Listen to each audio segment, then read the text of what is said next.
When I was young, I learned German for 6 years at school. My family's German and we went to Germany.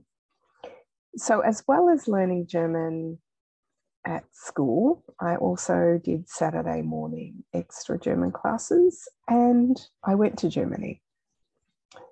And yet, still at the end of my 6 years of learning German, my German was not so good.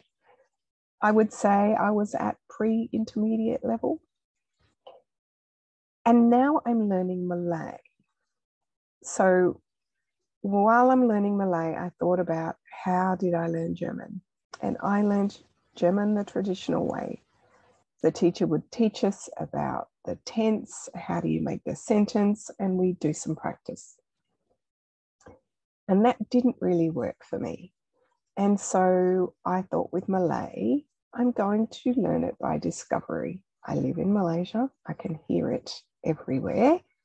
And so I bought some books about learning Malay and I just tried.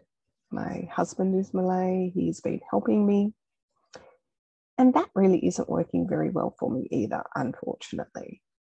So I put those together to think about how people learn English.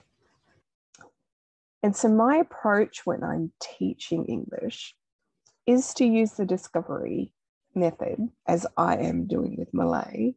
I think it is better than the lecture quiz model. But I use two different types of methods. My first one is a guided discovery. I think that's my problem in Malay. There's no one guiding me. I'm trying to learn it all at once, and that doesn't work. In the guided discovery model, I'm going to give you some information and then I'm going to walk you through understanding the structure and the use. And then we'll do some practice. It's in small chunks and it builds up into an actual system of action, something you can use. I'm guiding you and you're doing the discovery. So that's one method that I use for teaching. But I also balance that with a task-based method. And so, for example, maybe we're going to learn to write a technical memo. We'll break it down into smaller chunks.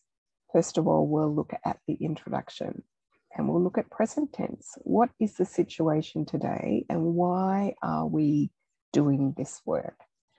We'll look at language, formal, informal. We'll work on that together. You have the task, we learn some tools and we use that to complete the task. And then we build on that. So maybe the next section we look at is the method. So past tense, how do we communicate that? Again, formal, informal, direct, indirect. It's all built in to actually completing a task. And I think by using the guided discovery and the task-based approach, they complement each other really well. Guided discovery learns some of the tools in action, and then the task-based approach teaches how to actually use it. And I think those two approaches together will give a much more successful, and I've seen it happen, a much more successful outcome than the traditional, this is the tense, this is how you use it, practice it. Or, like me, I have a whole language to learn, a couple of books, and I'm trying to work it out. So let me know if you think that those methods might be more appropriate for you.